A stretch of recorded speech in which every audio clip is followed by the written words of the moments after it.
성도 여러분 안녕하세요. 수요 성경대학에 오신 성도 여러분을 진심으로 환영합니다. 또 유튜브를 통해서 함께 하시는 성도 여러분 매우 반갑습니다. 오늘은 두 번째 시간, 여러분이 가지고 계신 책 17쪽에 있는 신약 개관과 복음서 개요를 함께 나누는 시간 갖겠습니다. 국제 택배 회사 가운데 페덱스라고 있습니다. 이 회사를 설립한 스미스 씨는 어떤 대가를 치르더라도 고객과의 약속을 지켜라 라고 가르쳤습니다. 그런데 어떤 한 사원이 우편물을 배달하러 가는데 갑자기 폭우가 와서 다리가 끊겼고, 그래서 약속을 지키지 못할 위험이 생겼습니다. 그때 그는 헬리콥터를 빌렸습니다. 그리고 엄청난 대가를 지불하고 약속된 시간에 그 우편물을 배송하였습니다. 여기에 감동한 고객은 이런 회사도 있다라고 신문 광고를 내주게 되었고, 그래서 그 회사는 그 이후에 더 유명한 회사, 국제적인 회사로 성장하게 되었습니다. 사람과의 약속을 잘 지켜도 이렇게 복을 받습니다. 성경은 구약과 신약으로 되어 있습니다. 그래서 요 약이라는 것은 바로 옛날 약속, 그리고 신약은 새로운 약속을 의미합니다. 바로 이 약속은 하나님이 인간에게 향한 약속이란 뜻입니다. 혹은 언약이란 뜻입니다. 그래서 하나님이 옛날 히브리 언어로 구약의 약속을 주셨다면, 신약은 헬라어를 통해서 하나님께서 백성들에게 약속을 주시는 내용입니다. 이 약속은 하나님의 약속이기 때문에 반드시 지키실 것입니다. 그래서 이 약속을 알고 이 약속을 따라 산다면 우리 모두에게 큰 복이 임하게 될 것입니다. 여러분, 이 신약 성경을 보면 지난주에 우리가 신구약 중간기에 400년의 간격이 있었죠. 그런데 그 400년 전에, 오래전에 하나님이 약속하신 내용이 그대로 예수님 안에서 이루어지게 됐습니다. 약속이 성취가 된 것입니다. 그래서 예수님의 오심을 통해서 이제 새로운 언약, 새로운 약속의 책이 열리게 됩니다. 이 신약 성경의 중심 주제가 있습니다. 그것은 한마디로 예수 그리스도가 오셨다 하는 것이고, 예수 그리스도를 통하여 구원받는 길이 열리게 되었다. 어떻게 하면 예수를 믿고 구원의 길에 들어서며 그 구원의 길에 들어선 사람들이 얼마나 풍성한 삶을 살 수 있는지를 알려주는 책이 바로 신약 성경입니다. 요한복음 5장 39절을 한번 같이 보실까요? 너희가 성경에서 영생을 얻는 줄 생각하고 성경을 연구하거니와 이 성경이 곧 내게 대하여 증언하는 것이니라. 여러분, 여기서 내게 대하여 증언하는 것은 누구를 말하는 것일까요? 바로 예수님이죠. 바로 성경은, 바로 성경의 전체의 내용은 곧 예수님에 대하여 증거하는 것이라고 하였습니다. 그래서 구약 성경은 오실 메시아, 신약 성경은 오신 메시아, 그리고 다시 오실 메시아, 바로 예수 그리스도에 대한 책이라고 할 수가 있습니다. 여러분, 이 신약 성경이 몇 권인가요? 구약 39권이고 신약 27권, 토탈 66권 알고 있습니다. 여러분, 이 27권이 신약 성경인데, 이 신약 성경을 이제 몇 가지 분류를 통해서 보면 크게는 역사서가 있고요, 그 다음에 두 번째로는 서신서가 있고요, 세 번째로서는 예언서가 있습니다.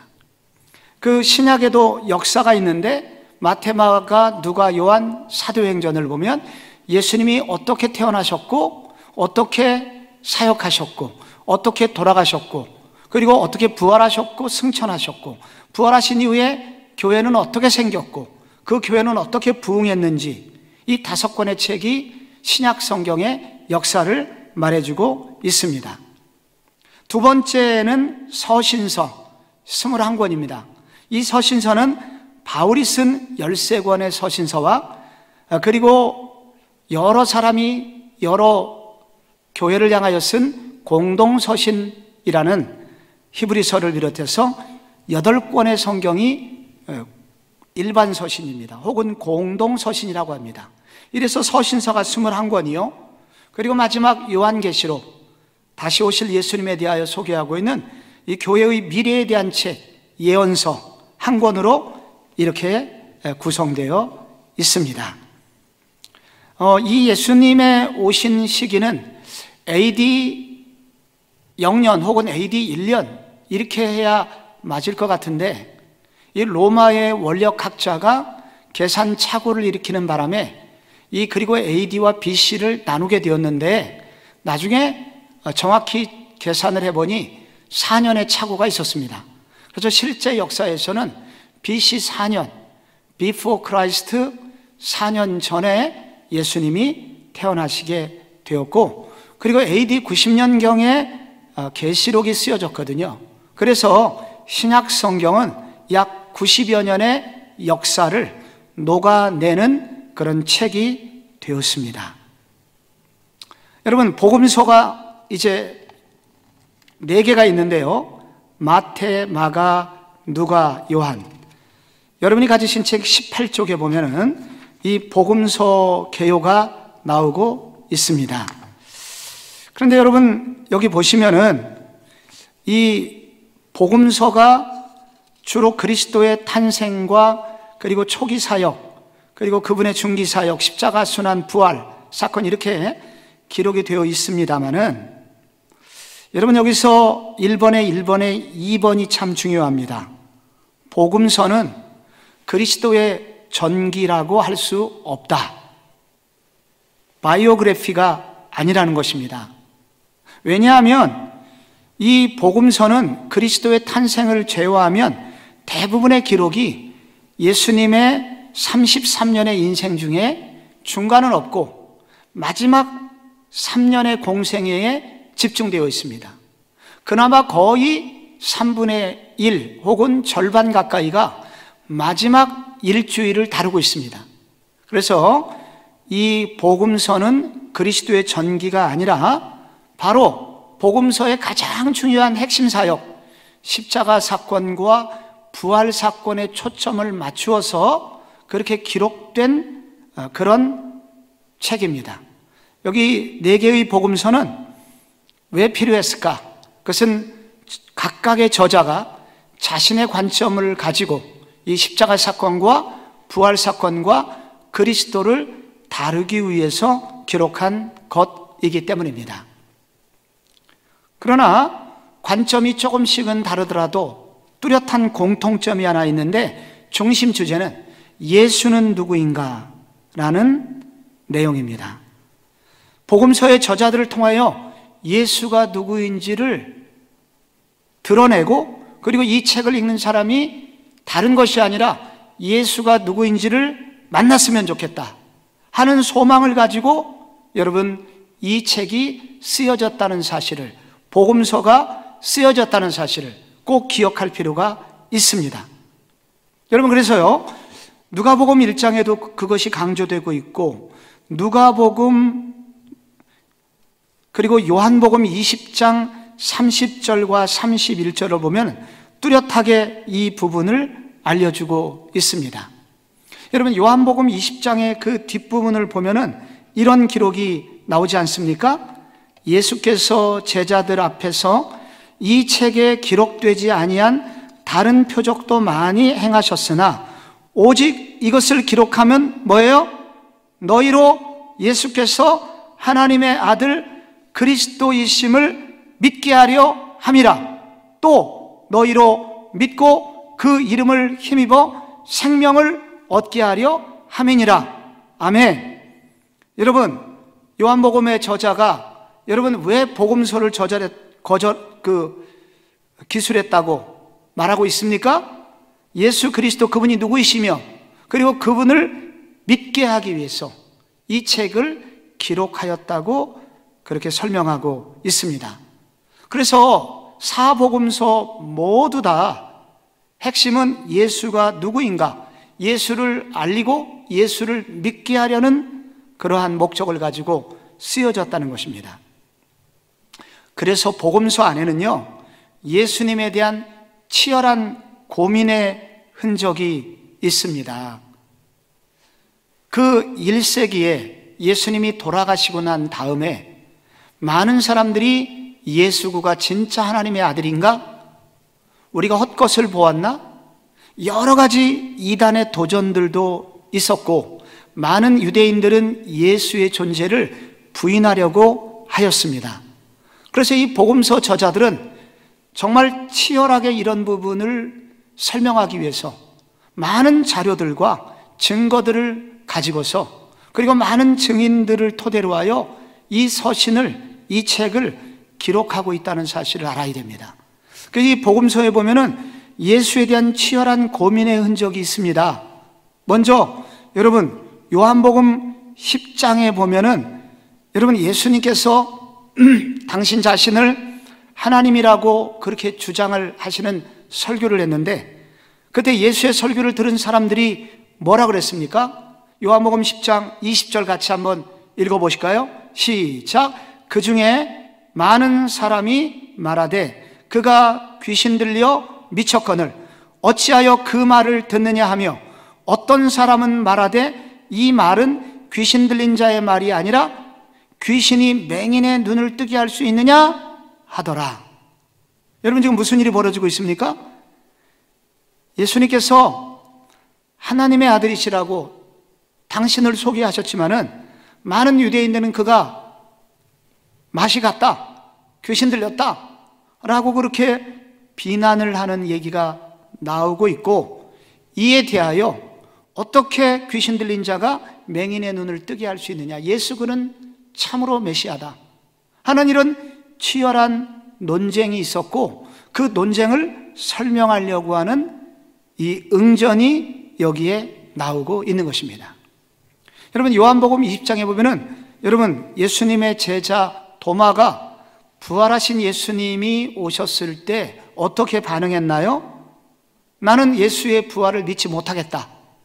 그때 예수님은 도마에게 나타나셔서 내 옆구리에 손을 넣어 보아 내가 참으로 예수인지 아닌지, 내가 너의 선생인지 아닌지 네가 좀 한번 직접 나를 만져봐라 라고 도마에게 예수님은 직접 그렇게 말했잖아요.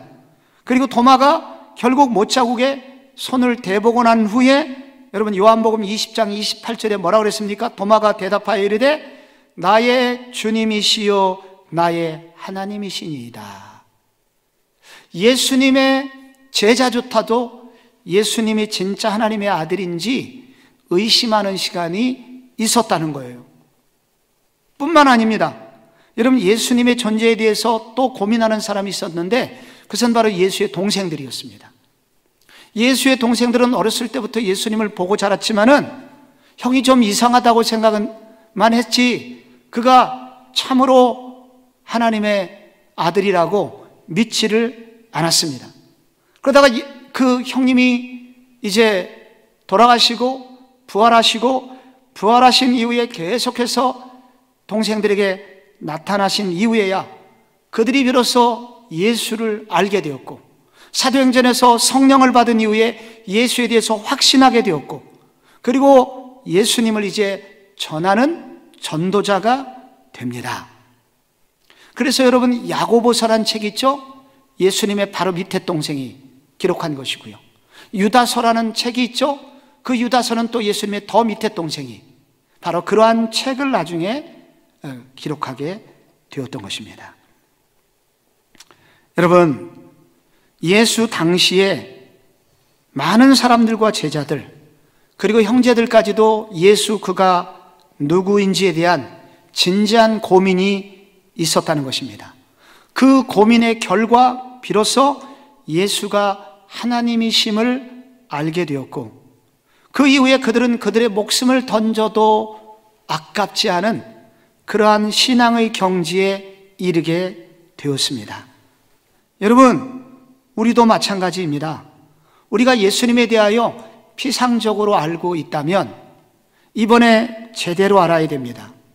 예수 그분이 정말 어떤 분인지를 알고, 그리고 예수 그분이 정말 우리의 진짜 구원주이심을 알게 될 때 우리도 우리의 인생을 다 바쳐서 예수님을 따르고 심지어 예수님을 위하여 죽기까지 헌신할 수 있게 될 수 있을 것이기 때문입니다. C.S. 루이스가 이런 얘기를 했습니다. 예수는 정신병자이든지 혹은 난 진짜 하나님이든지 둘 중에 하나일 것이다. 그가 만약에 정신병자가 아니라면 하나님이심을 인정해야 된다.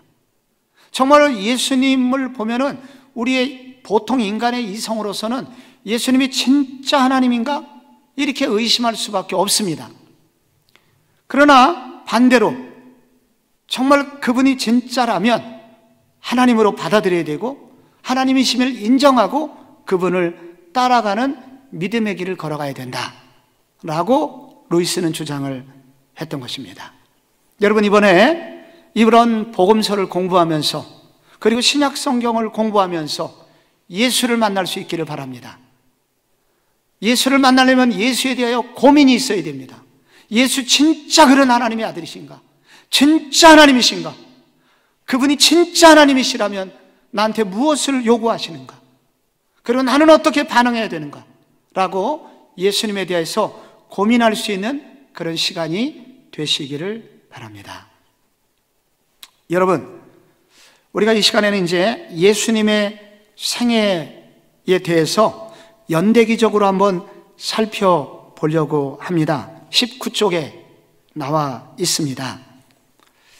여러분, 이 복음서를 읽어보면요, 예수님에 대해서 기록이 각각 다르기 때문에 예수님이 언제 출생했고 어떻게 자라셨고 그리고 언제 정확히 사역을 시작하셨는지 조금씩 이해하는데 어려움이 있습니다.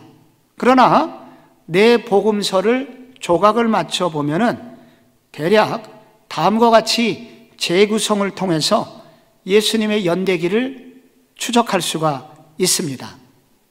예수님의 사역을, 예수님이 33년을 이 땅에 계셨는데 30년까지를 개인적인 생애, 사생애 이렇게 말할 수 있고, 이분이 공식적으로 이제 사역을 시작하신 것이 30세이시기 때문에 그 이후에 나머지 만 3년 이상을 공생애 이렇게 말할 수가 있습니다. 그래서 이 예수님의 사생애에 관해서는 이 복음서의 앞부분 1장 혹은 2장에 매우 간단하게 나오고 있습니다. 이 마태복음의 경우에는 출생에 관해서 주로 족보를 통해서 길게 아브라함과 다윗의 자손 예수 그리스도의 세계라 족보라 그러면서 아브라함과 다윗의 후손에 대해서 기록을 해놓았고요. 그리고 예수님이 요셉과 마리아를 통해서 어떻게 태어나게 되었는지 이렇게 나오고 있습니다. 그런데 바로 예수님의 그 출생이 BC 4년이다.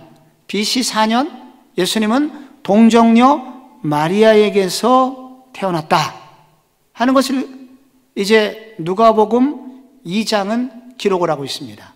1장이 기록이 나오고 2장 1절부터는 뭐가 나오냐면 그때 바로 시저 아우구스투스, 그러니까 옥타비아누스가 정권을 잡은 이후에 한 30년 이상 그가 정권을 잡았는데 BC 4년에 호적을 해라 이렇게 명령이 내려져서 그렇게 호적을 하러 갔다가 베들레헴에서 예수님이 태어나셨죠. 그러니까 바로 이와 같은 기록을 통해서 알게 되는 것은 정확히 예수님은 BC 4년에 이 땅의 역사적인 바로 그 시간에 이 땅에 태어나셨다는 것입니다. 예수님의 유년기에 대해서는 기록이 거의 나오지 않다가 누가복음 2장에 보면은 12세 때 예수님 성전, 예루살렘 성전 방문할 때 랍비들과 대화하신 사건 정도가 기록이 되고 있습니다. 그래서 복음서는 예수님의 연대기가 아니라 간단한 예수님의 출생과 함께 이제 본격적으로 예수님의 공생애가 어떻게 진행되었느냐에 관심을 기울이고 있습니다. 근데 여러분께서 조금 주목해서 보셔야 될 것이 예수님의 공생애의 첫 번째 항목을 좀 잘 보시기 바랍니다. 이것은 예수님이 이제 메시아로 사역하신 시기가 30세 때부터이신데 연대기로는 AD 27년경입니다. 이때 예수님께서는 30개월 첫 2개월 동안 이제 가정, 집을 떠나셨습니다.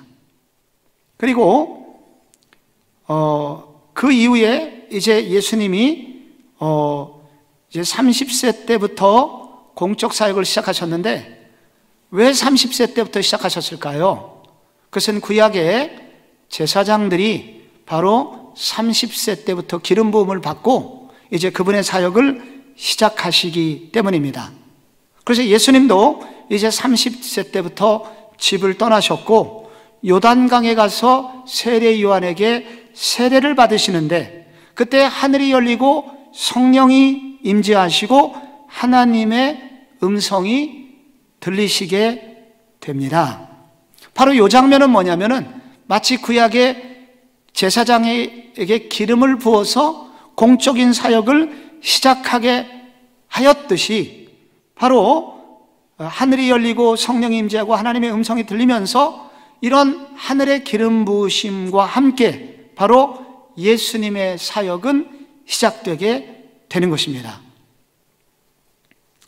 그리고 이렇게 세례를 받으셔서 기름 부으심을 받은 이후에 예수님은 40일간 금식 기도를 광야에 가서 기도를 하시고 그리고 난 이후에 사단에게 이렇게 유혹도 받으시는 장면이 나오죠. 그리고 난 이후에 예수님이 그 다음 장면에서 세례 받으시는 장면 곧 이어서 예수님은 그때 첫 번째 제자 5명을 만나시게 됩니다. 아직 부르시는 게 아니라 만나시는 장면이 나옵니다. 그때 첫 번째 예수님이 5명의 제자를 만나시는데 요한복음 1장 19절에서 51절까지 나오거든요.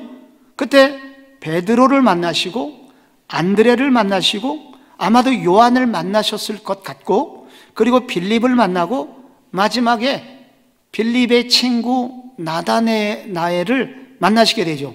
나다나엘이 예수님을 안 만나고 무시하려고 그랬죠. 나사렛에서 무슨 선한 것이 나겠느냐. 근데 예수님이 그 나다나엘을 찾아오셨고 결국 나다나엘이 예수님을 따라다니는 제자의 길에 들어서게 됩니다.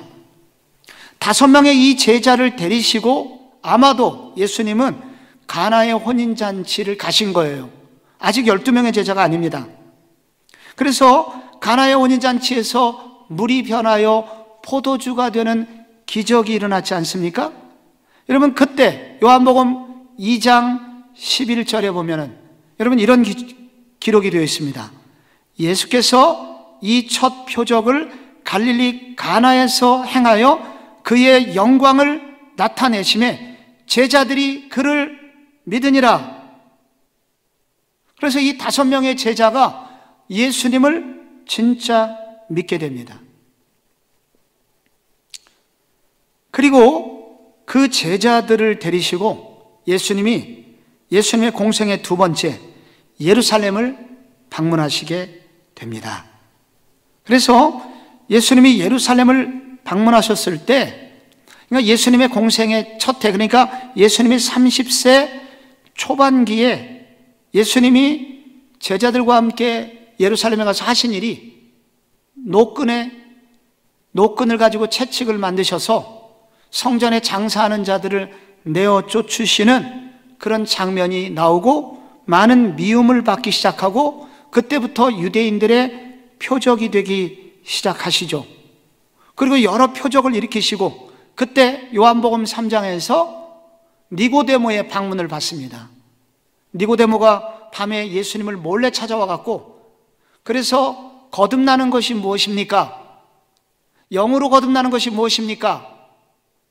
성령으로 난 자는 이와 같으니라. 바람이 임의로 불매 어디서 와서 어디로 가는지 알지 못하지만, 그러나 이 영적으로 걷는 사람은 이렇게 바람이 보이진 않지만 실제 흔적이 있는 것처럼 성령으로 난 사람도 분명한 증거가 있을 것이다 라고 니고데모에게 예수님께서 영적인 거듭남의 중요성을 알려주시는 장면이 요한복음 3장에 나오잖아요. 그리고 나서 요한복음 4장에 사마리아 수가성에 가서 거기 목마른 여인을 만나서 구원에 대한 복음을 전해주시잖아요. 여러분, 이 사건은 바로 예수님의 30세 초반에 있었던 사건입니다.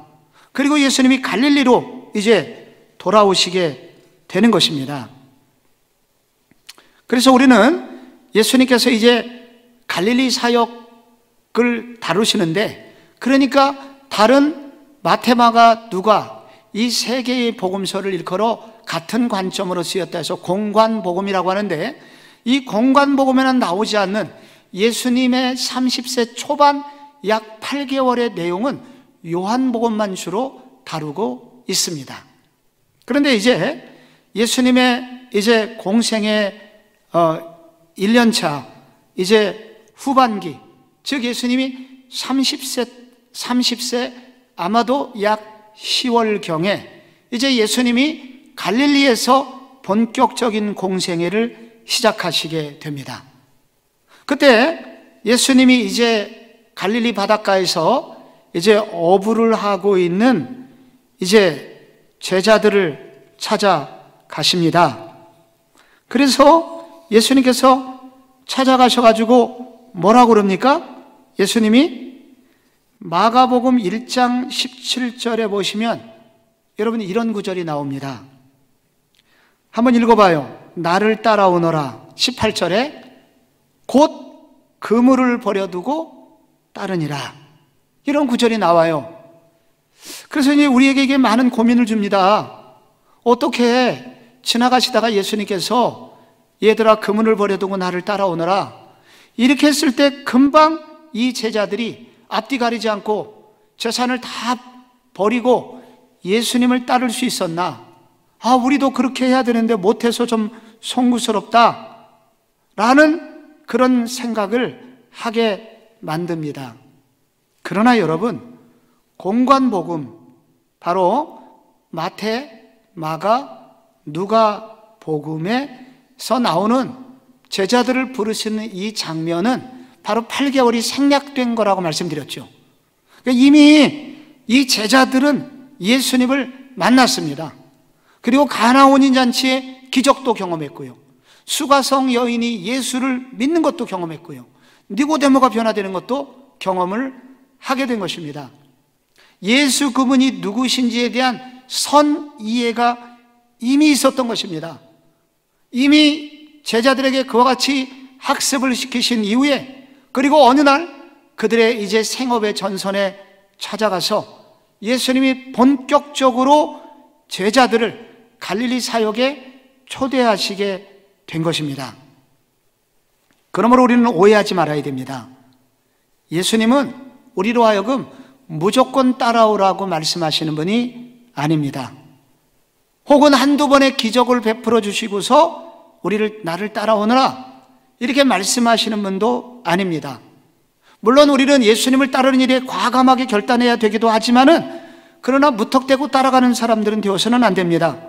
그분을 충분히 알고 그분을 따라가는 일이 중요합니다. 이 제자들이 여기서 더욱 깊이 예수님에 대해서 이제 헌신하게 됩니다. 이전에는 부분적으로 예수님을 따라다녔다면은 이제 이 갈릴리에서 예수님이 부르시고 그리고 예수님이 행하시는 일을 보면서 그들은 전적으로 예수님에게 헌신하는 삶을 살게 됩니다. 누가복음 5장에 보면은 베드로가 밤새도록 수고하였지만은 물고기 한 마리 잡지 못하였을 때 예수님 배에 타시고 그물을 배 오른편에 던져라. 깊은 곳에는 물고기가 없는 줄도 알면서도 말씀을 의지하여 그물을 던졌을 때, 여러분 그물이 찢어질 정도로 고기가 잡혔을 때 베드로가 그때 고꾸라지면서 주여 저는 죄인입니다. 저를 떠나소서. 여러분 이렇게 말했잖아요. 그것은 바로 이 갈릴리 사역에서 이미 예수님을 여러 차례 경험했지만 정말로 더 깊이 회개하고 이제 더 깊이 예수님을 따르는 사람이 된 시점을 말하고 있는 것입니다. 저희 신학교 다닐 때 유명한 이 설교 강단에서 유행하던 유머가 있었습니다. 미국의 한 신학생이 기도하다가 잠이 들었는데 꿈속에서 P자와 C자를 보게 됐답니다. 그래서 하나님께서 플랜트 처치, 교회를 개척하라는 그런 명령이구나. 그래서 이렇게 막 신이 나서 교회 개척을 위해서 교수님을 찾아갔더니 그 교수님께서 하시는 말씀이, 아니 그것이 교회를 개척하는 말도 되지만 플랜트 콘, 강냉이를 심어라 라는 뜻인지 누가 알겠느냐? 그럼 곰곰이 생각을 해봐라 라고 했다는 그런 얘기가 있습니다. 우리의 헌신이 너무 충격적일 필요는 없다는 것입니다. 어느 날 불받아서 어느 날 갑자기 막 직업을 버리고 직장을 버리고 가정을 버리고 신학교 가는 일, 여러분 그렇게 가는 것이 아니라 하나님께 헌신하는 것은 더 이렇게 예수를 알고 예수님의 뜻을 살피고 그 예수를 만난 그 은혜, 예수님에 대한 깨달음을 가진 이후에 주님을 따라가도록 주님은 우리를 인격적으로 초대하고 계시다는 것을 기억할 필요가 있습니다. 여러분, 예수님의 공생애의 2년차 때 예수님이 주로 하셨던 일은요, 여러분 그것은 여러분이 가지신 책 이제 20쪽에 나오고 있습니다. 여기서 예수님이 이제 공생의 2년차 책의 밑부분에 보시면은 예수님께서 이제 공생의 2년차 예루살렘 방문하시고 베데스다 연못에서 38년 된 병자를 고치시고, 그리고 산상설교를 하시고, 그리고 백부장의 종이나 나인성 과부의 아들을 살리시고, 그리고 세례 요한이 그때 죽고 등등의 일들이 예수님의 2년차 사역 때 진행이 됐었고요. 그리고 공생의 3년차 접어드셔서 초기에 3년차 초기에 예수님이 하셨던 일이 뭐냐면은 오병이의 기적을 일으키시고, 그리고 가이사랴 빌립보에서 이제 3년차 중반쯤 됐을 때 이제 베드로가 예수님께 이런 질문을 합니다. 예수님께서 사람들이 나를 누구라고 하더냐? 그렇게 제자들에게 물으니까 어떤 사람은 엘리야라고 그러고 어떤 사람은 다른 선지자라고 합니다 라고 얘기할 때 예수님께서 제자들에게 물으셨습니다. 그러면 너희는 나를 누구로 아느냐? 그때 베드로가 주는 그리스도시요 살아계신 하나님의 아들이십니다. 그때 예수님이 너무 기뻐하셨죠. 바요나 시므나, 이것을 내게 알게 한 일은 사람이 아니라 하나님께서, 하나님의 영이 너를 알게 하신 것이다 라고 그렇게 예수님이 너무너무나 기뻐하셨습니다. 예수님이 왜 이렇게 기뻐하셨냐면 이게 예수님의 제자들과의 2년 반, 이제 곧 십자가를 지시고 돌아가실 날이 얼마 남지 않은 이제 사역의 마지막 종반을 향하여 가기 때문에 예수님의 그러한 질문은 제자들에게 거의 기말고사와 같은 질문이었습니다. 그래서 이제 사역을 정리하신 거예요. 예수님의 3년차 사역의 중반에 이르러서 바로 그런 일을 행하셨다는 것입니다. 그리고 그 제자들을 데리고 변화산에 올라가셨죠. 여러분, 이제 예수님께서 이렇게 사역을 하시고 이제 예수님의 공생의 3년차 후반, 이제 마지막 십자가를 지시기 전에 나오는 사건이 바로 예루살렘을 향하여 올라가시기 시작하셨다는 것과 마리아와 마르다에게 식사 대접을 받으면서 음식 준비보다는 말씀을 들어라 라는 그 말씀도 하셨고요. 그리고 많은 비유를 가지고 설교를 하시고, 그리고 삭개오에게 복음을 전하셔서 그로 하여금 예수의 제자가 되게 하셨고, 그리고 마지막에 나귀를 타시고 예루살렘으로 입성하심으로써 여러분, 예수님의 사역이 이제 막바지에 이르게 됩니다. 여러분, 그리고 마지막 일주일, 예수님의 그 마지막 일주일이 중요한데, 그것은 바로 예수님의 십자가의 죽으심과 그리고 부활하신 사건, 그리고 나서 승천하신 사건을 예수님께서 그렇게 복음서에 기록이 되어 있습니다. 이 복음서를 보면은 예수님이 공생애에 관해서 핵심 사역, 3대 사역을 이제 주로 하셨는데, 예수님 이 3년의 공생애를 통해서 제자들을 가르치셨고, 제자들과 함께 복음을 전파하는 전도 사역을 하셨고, 많은 사람을 고치는 치료의 사역을 하셨습니다. 이런 사역이 복음서 곳곳에 남아 있습니다. 앞으로 여러분과 함께 이 복음서를 통해서 이런 예수를 만나게 될 것입니다.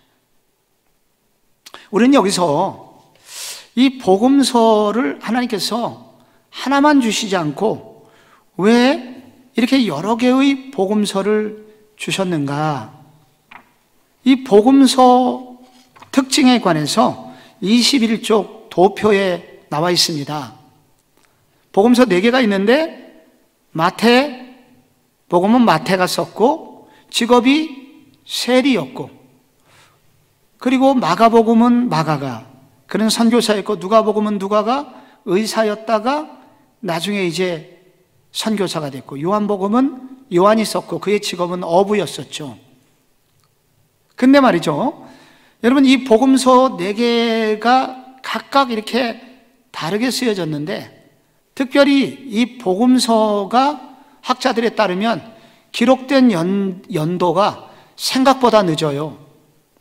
여러분, 거기 마태복음은 보니까 언제쯤 쓰여졌습니까? 적어도 AD 70년 이후에 쓰여졌고요. 마가복음이 가장 빠르게 쓰여진 것 같은데 AD 65년경에 쓰여졌고, 요한복음은 아마도 90년, 95년경 아주 늦게 기록이 되어 있습니다. 여러분, 마태복음하고 빌립보서하고 어느 책이 먼저 기록이 되었을까요? 순서를 보면 마태복음이 먼저 기록이 되어 있을 것 같은데 그렇진 않아요. 이제 이 빌립보서는 적어도 약 AD 60년경 사도 바울이 감옥에 있을 때 쓴 서신이 빌립보서입니다. 근데 마태복음이나 마가복음은 이거보다 늦게 쓰여져 있었습니다. 왜 늦게 쓰여졌냐면은 처음에 제자들은 복음서를 기록할 생각이 없었어요. 왜냐하면 예수님이 곧 다시 오실 거라고 믿었기 때문입니다. 근데 30년이 지나도록 예수님이 오시지 않겠다는 거예요. 않고 있는 거예요. 그래서 그들은 비로소 알게 됩니다. 예수님이 말씀하신 이 세대가 다 지나가기 전에 내가 올 것이라고 하는 예수님의 시간과 인간의 시간은 다르구나. 그래서 뒤늦게 깨닫고 그들은 늦게 복음서를 기록했던 것입니다. 점점 예수님을 직접 목격했던 목격자들이 죽기 전에 서둘러서 복음서를 이제 기록하게 됐는데, 그 첫 번째 사람이 바로 마가였다는 것입니다.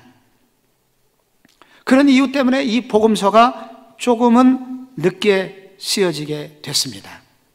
여러분, 여기 보시면은 복음서를 읽으면은 복음서가 차이가 있습니다. 왜 차이가 있을까요? 그것은 쓴 저자가 차이가 나기 때문입니다. 여러분, 동일한 사건이지만은요, 저자들이 신앙의 배경이 다르고 그들의 체험이 다르고 그리고 목회적 관심 영역이 조금씩 달라요. 그리고 직업이 달라요.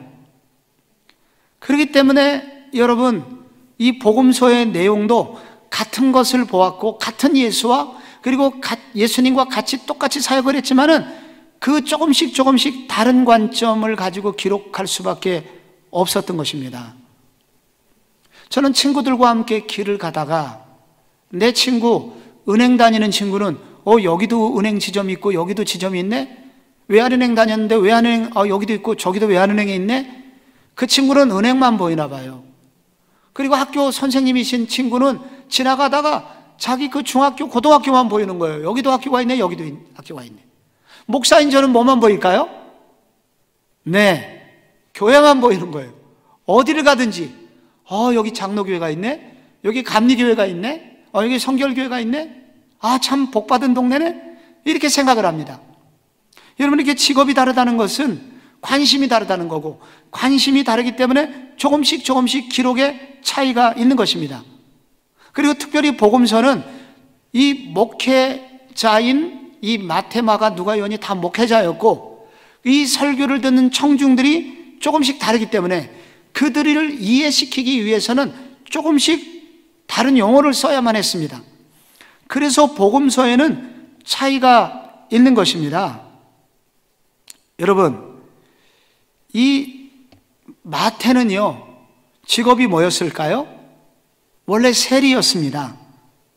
그래서 세리였기 때문에 세리의 특징은 뭡니까? 세리는 직업이 공무원이잖아요. 공무원의 특징은 정리에 있습니다. 정리를 아주 잘 해놓는 거예요. 여러분, 세금을 거두려고 하면 종류별로 잘 모아놔야 되거든요. 소득세는 소득세, 주민세는 주민세, 부가가치세는 부가가치세, 이렇게 따로따로 해놔야 나중에 세금을 거둘 수가 있습니다. 그래서 이 마태복음을 읽어보면은 아주 다 모아져 있어요. 그래서 설교도요, 한 번 시작하면 여러 설교가 모아져 있습니다. 그래서 산상설교가 5장부터 6장, 7장까지 모아져 있고요, 8장과 9장에는 다른 복음서에서는 다 각각 흩어져 있는 예수님의 기적사건이 8장과 9장의 모든 병자들 치유됐다는 얘기가 계속되는 기적만 8장, 9장에 다 모아져 있습니다. 왜 그러냐면은 이 세리 마태가 세리였기 때문에 예수님이 누구신지 보여주려면 이렇게 정확한 연도표와 이렇게 표식에 따라서 예수님을 표현해야 다른 사람이 이해하기 편할 거야 하여 그는 직업적 특성을 가지고 그렇게 기록을 한 거예요. 여러분, 누가복음 저자는 누가인데, 누가는 사랑받는 의사였습니다. 그는 직업이 의사여서 병에 대하여는 매우 세밀하게 기록이 되어 있고요, 특별히 이 누가는 역사에 대해서 관심이 많았습니다. 그는 의사이면서 역사 선생님이었습니다. 그래서 여러분이 누가복음의 앞부분을 읽어보면 예수의 탄생부터 연대기적으로 계속 기록을 해놨어요. 예수님의 초기 앞부분에 그나마 누가복음 1장, 2장 덕분에 예수님의 유아기적 이야기가 선명하게 알 수 있게 됩니다. 누가는 많은 사람을 만났습니다. 여러 동네를 다니면서 많은 사람을 만났고, 그리고 자료들을 모았고, 그래서 그 자료들을 가지고 이 누가복음을 집필하게 됩니다. 여기 누가복음의 차이가 있는 거예요. 우리가 여러분 마태복음 14장과 누가복음 5장에 보면은요, 마태복음은 갈릴리 바다라고 기록이 되어 있습니다만은 누가복음에 보면은 게네사렛 호수라고 기록이 되어 있습니다. 그러니까 같은 갈릴리 바다를 봤는데 마태는 주로 주 무대가 이 갈릴리 지방에서 산 거예요. 그래서 갈릴리가 바다가 엄청 크니까 갈릴리 바다라고 보았지만은 누가는 지중해를 많이 왕래한 사람입니다. 글로벌 인재였어요. 많은 것을 보았습니다.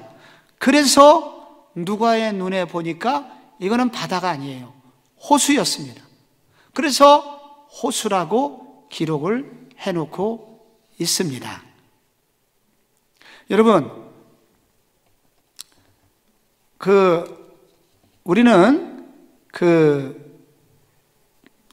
이 청중들의 차이 때문에라도 다른 얘기들이 좀 많이 있습니다. 마태복음 7장 11절과 누가복음 11장 13절은 이 같은 것을 기록을 해놨거든요. 같은 내용입니다. 구하라 그러면 주실 것이요, 찾으라 그러면은 찾아질 것이요, 문을 두드리라 그러면 너에게 열릴 것이다 라는 그런 말씀이 나오고 있습니다. 그런데 여러분, 마태복음 7장 11절을 보십시오. 같이 여기 보시면은 마태복음 뭐라고 나와 있냐면은 너희가 악한 자라도 좋은 것으로 자식에게 줄 줄 알거든 하물며 하늘에 계신 너희 아버지께서 구하는 자에게 좋은 것으로 주시지 않겠느냐 라고 기록이 되어 있습니다. 근데 이 같은 내용을 기록하는 누가복음 11장 13절에 가보면은 좋은 것이라고 나오지 않고 뭐라고 나오냐? 구하는 자에게 성령을 주시지 않겠느냐 라고 나와 있습니다. 왜 이런 차이가 있냐면은 마태복음의 목회 주 대상들은 주로 유대인이었기 때문에 유대인들은 구약시대부터 가장 좋은 것이 무엇인지 알고 있습니다. 그것은 바로 하나님의 성령이 자신에게 오셔서 떠나가지 않는 것입니다. 다윗이 주의 성신을 내게서 떠나가지 말게 하소서 그렇게 기도했던 것처럼요, 유대인들은 최고 좋은 거 바라는 게 성령입니다. 그러나 누가복음의 주로 청중들은 주로 이방인들입니다. 그래서 이 사람들은 좋은 게 너무 많아요. 자기가 좋아하는 게 다른 게 있는 거예요. 그래서 그들은 이 이방인들은 다른 것들을 통해서 좋은 것으로 헷갈릴 수 있기 때문에 누가는 정확하게 거기다가 구하는 자에게 성령을 주시지 않겠느냐, 우리는 성령을 구해야 된다 라고 정확히 기록을 해 놓았던 것입니다. 무덤에 대한 표현도요, 마태복음 23장은 여러분 동굴로 되어 있지만은 누가복음 11장 44절은 평토장한 무덤 같은 이렇게 기록이 되어 있습니다. 왜 그러냐면은 우리만 해도 그렇지 않습니까? 우리는 무덤이 봉분이 있습니다. 그래서 밖으로 나와 있어요. 그렇지만은 유대인들은 동굴 속에 무덤을 씁니다. 그러니까 유대인들의 동굴에 대한 개념하고 이방인들은 주로 이제 땅에다가 묻고 그리고 민자로 처리합니다. 평범하게 처리해요. 그리고 거기에 비석 같은 걸 세워놓을 뿐입니다. 미국이 그렇지 않습니까? 묻고 그렇게 십자가만 거기다 표시를 해놓습니다. 그래서 이 무덤이 다 차이가 있기 때문에 이 청중들의 인식의 차이 때문에 이와 같이 다르게 표현을 하게 됩니다. 여러분, 복음서에는 차이가 있습니다. 복음서 저자들은 청중들의 입장에서 예수를 소개하려고 애쓰고 있다는 것입니다. 자기가 알고 있는 방식으로 예수를 소개하는 게 아니라 청중들이 어떻게 하면 예수를 잘 이해할 수 있을까를 돕기 위해서 그들의 문화와 풍습에 세심한 주의를 기울이면서 그런 언어들을 사용하여 복음서를 쓰고 있는 것입니다. 그래서 여기 저자들의 눈물겨운 언어의 성육신을 볼 수가 있는 것입니다. 내 마음대로 너희들이 알아들으려면 알아들어라 라는 식이 아니라 그들을 배경으로, 그들을 뜨겁게 사랑하는 마음으로, 한 영혼이라도 더 얻고자 하는 전도자의 심정으로 여러분 그렇게 복음서를 기록하고 있습니다. 그래서 각각의 복음서는 다르기 때문에 우리는 다른 각도를 가지고 그 저자들의 가슴을 이해하면서 복음서를 읽어야 되겠습니다. 그래서 여러분 그와 같은 저자들의 눈물겨운 헌신을 기억하면서 여러분 이 복음서를 읽어주시기를 바랍니다. 여러분, 그래도 왜 4개의 복음서가 필요할까? 여러분, 우리가 월드컵 4강에 올랐을 때 무슨 일이 있었습니까? 여러분, 월드컵 4강에 올랐을 때 골 들어가는 장면도 보여줬지만은 동시에 또 어디를 비춰줍니까? 어떤 신문은 이 감독, 히딩크 감독의 용병술을 막 설명하고, 어떤 신문은 선수들의 고향을 마을을 취재하고 부모님의 뒷바라지 얘기를 막 취재하지 않습니까? 그래서 여러 각도를 통해서 그 한 사건을 보도해 주면서 그 사건이 가지고 있는 풍성함을 드러내도록 하는 것처럼, 여러분, 우리도 마찬가지로 그리스도에 대하여 한 사람이 아니라 4명이 다양한 각도로 그리스도를 조명함으로써, 그래서 예수 그분의 풍성함을, 풍요로움을 누리도록 하기 위하여 4개의 복음서를 주셨습니다. 그러므로 우리가 다음 주부터 우리가 이 복음서를 공부할 때, 여러분이 이 복음서와 함께 그 각각의 저자들이 강조하려는 예수, 그 예수님의 그 무한한, 여러분, 예수님 어떻게 다 할 수 있겠습니까?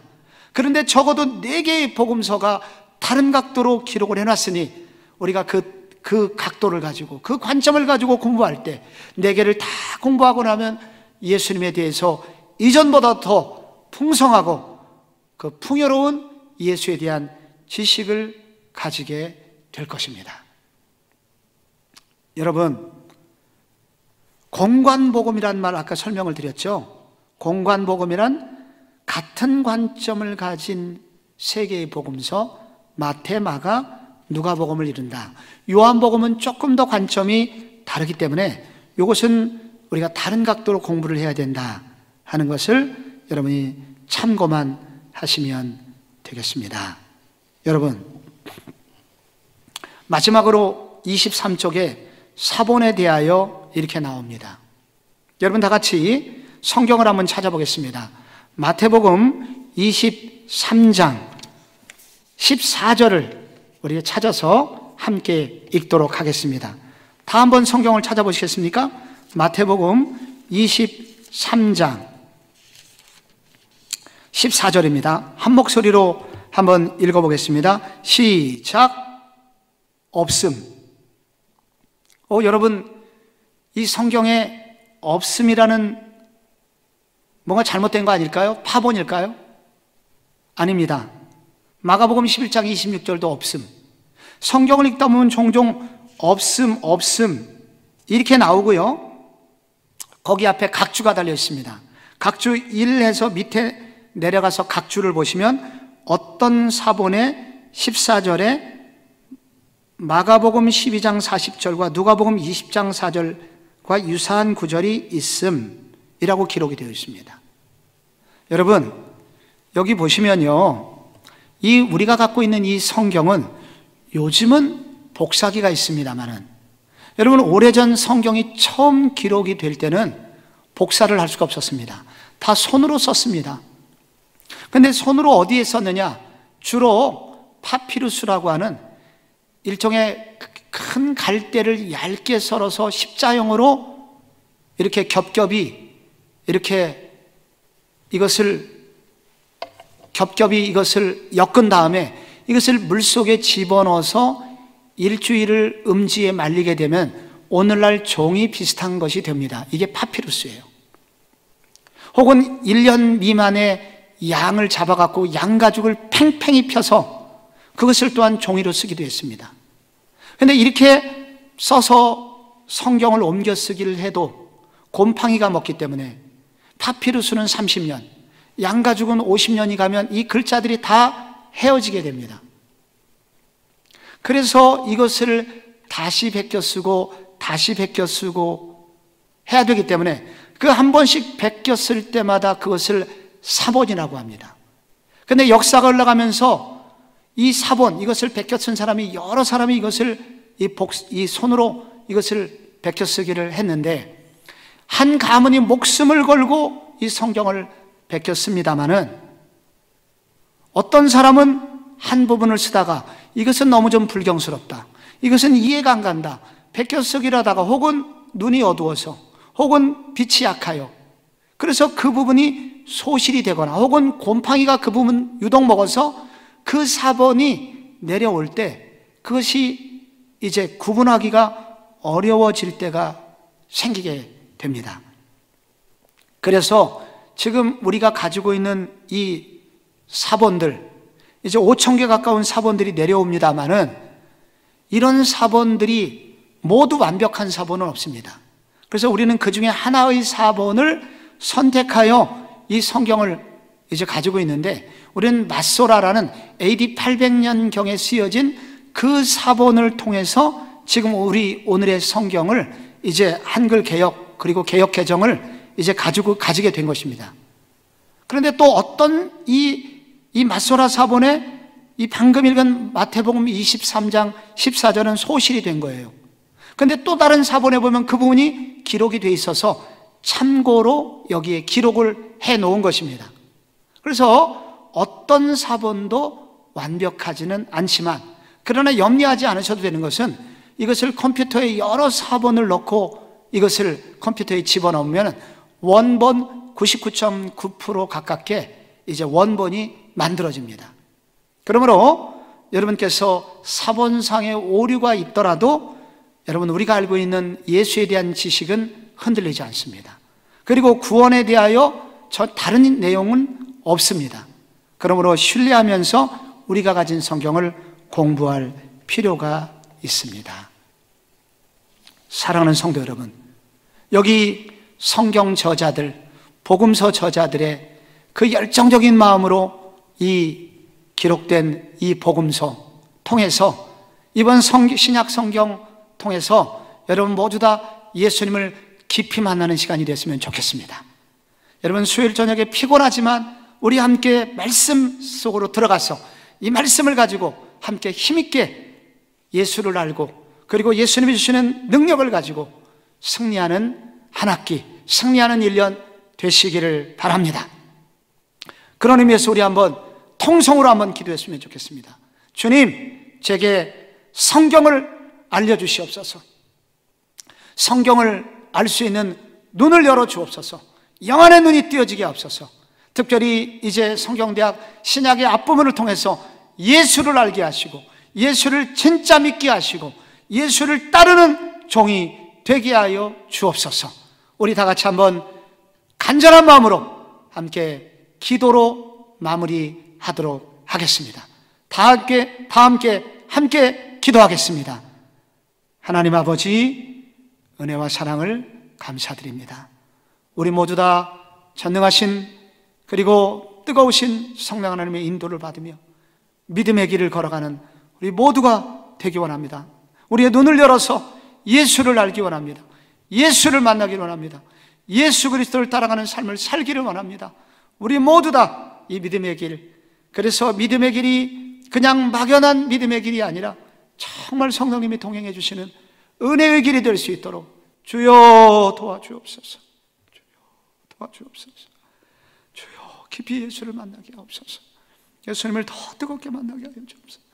주님만을 깊이 만나는 그런 시간이 되게 하여 주옵소서.